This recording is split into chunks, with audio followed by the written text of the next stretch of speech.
अस्सलामुअलैकुम, आप देख रहे हैं होराइजन न्यूज़ एटी। खबर शामिल करते हैं साहिवाल से। थाना बहादुर शाह की बड़ी कार्रवाई। 13 साल से रोपोश कत्ल के मुकदमा में मतलूब खतरनाक मुजरम इश्तिहारी गिरफ्तार।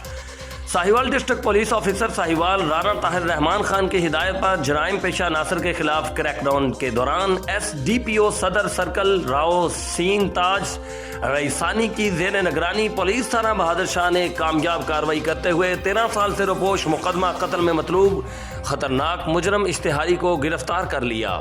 इश्तिहारी मुजरम की गिरफ्तारी के लिए SHO थाना बहादुर शाह इंस्पेक्टर अहमद तबस्सुम खोखर की सरबराही में खुसूसी टीम तश्कील दी गई, जिसने जदीद साइंसी तरीका तफ्तीश और खुफिया मालूमात की बुनियाद पर कामयाब कार्रवाई करते हुए मुलजम को गिरफ्तार किया और कानूनी तकादे पूरे करते हुए तफ्तीशी टीम के हवाले कर दिया।